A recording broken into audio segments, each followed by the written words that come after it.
à tous, nous sommes aujourd'hui sur le salon Studirama des grandes écoles de Paris. Je suis en compagnie de Jean-Marie Kouyouji. Vous êtes donc directeur des admissions de l'EBS Paris. Bonjour. Bonjour Caroline. Alors ma première question est simple.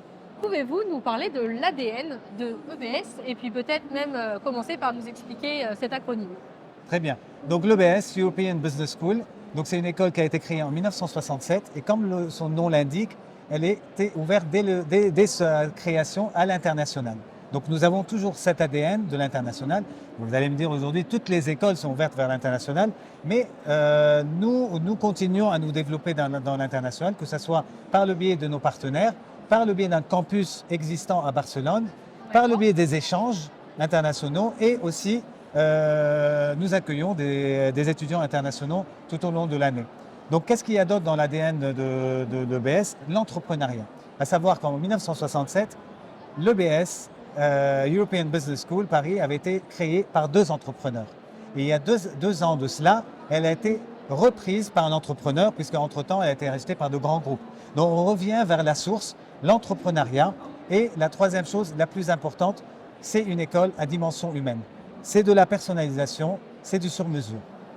Alors donc on reviendra sur tout ce qui est international dans une question un peu plus tard dans notre interview, mais maintenant on va aborder donc les formations, les différentes voies d'accès en fait, qui sont proposées par l'EBS. Alors déjà, premier point, donc, quelles sont les formations de l'EBS? Alors nous proposons deux formations, le PGE, le programme Grande École, donc par la voie d'admission du concours Sésame, donc, qui est une banque de concours qui regroupe plusieurs écoles. Et nous proposons aussi un bachelor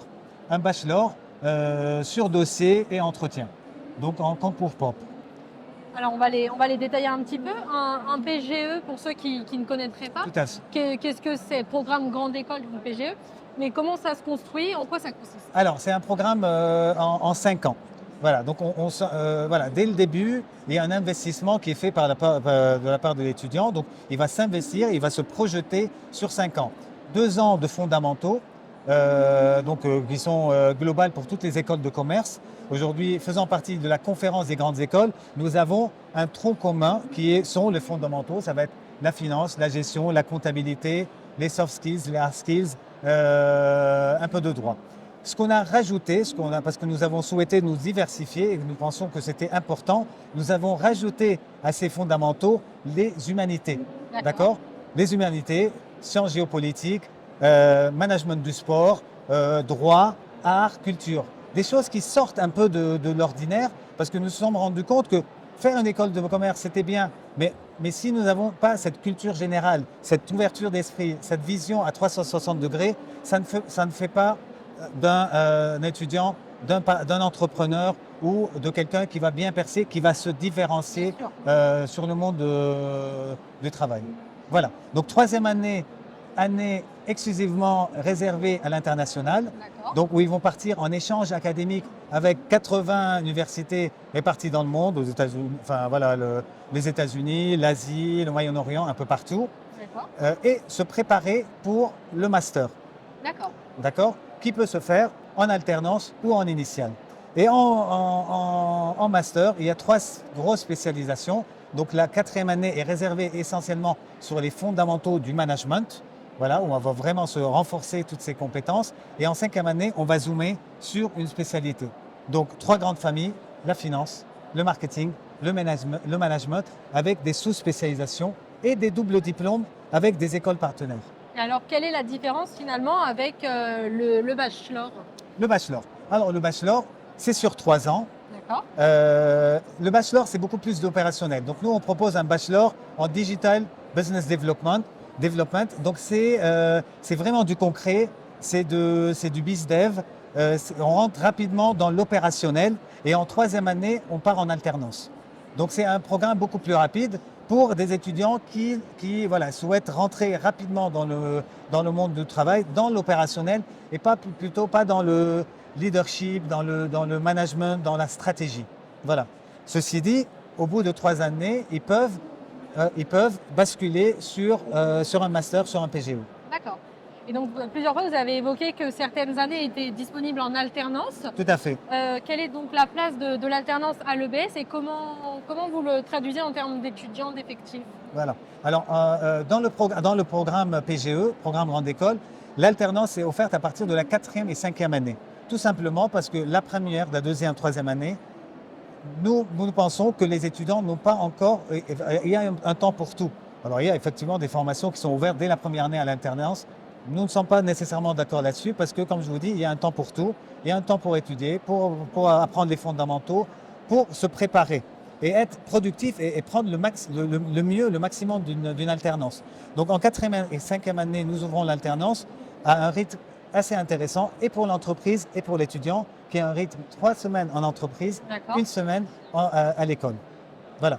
Pour ce qui est le bachelor, ça va être réservé pour la 3e année. Et donc, l'alternance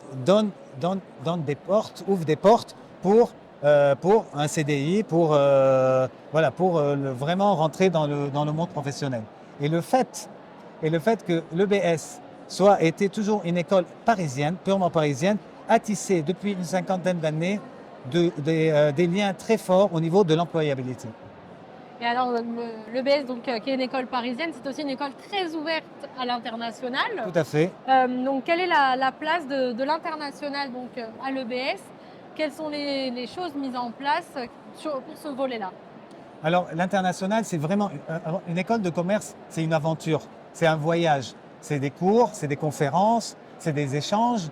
Et justement, l'international joue un rôle très important. Ça veut dire en 3e année, on va couper le cordon avec les parents.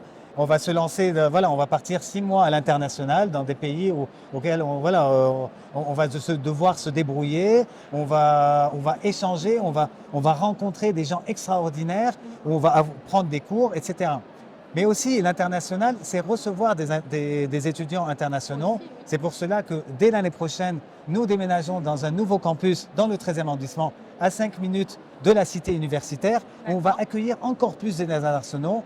Et en fait, il y a les cours magistraux, mais il y a aussi beaucoup de travail de groupe. Et le fait de partager avec des étudiants de nationalités différentes, de cultures, d'expériences différentes, c'est ce qui va renforcer cette formation et faire. La mission de l'EBS, c'est de faire des personnalités à part entière. Et j'avais une question justement par rapport à vos étudiants, à vous, donc en France, Oui. qui doivent partir à l'international. Comment se passe finalement le choix du pays de destination? Alors, pour les universités les plus reconnues ou les plus demandées, il va y avoir une sélection par rapport à l'investissement, par rapport aux notes. Mais généralement, tous nos étudiants mettent 3 choix et ils ont nécessairement un des 3 choix. Donc il y a très très peu, voire pas de frustration à ce niveau. Écoutez, notre échange donc touche à sa fin. S'il y avait une idée à retenir parmi tout ce qu'on vient de se dire entre l'alternance, l'international, l'ADN, laquelle ce serait? Alors, c'est difficile, mais je vais peut-être me focaliser sur le sur-mesure. L'EBS est une école à dimension humaine.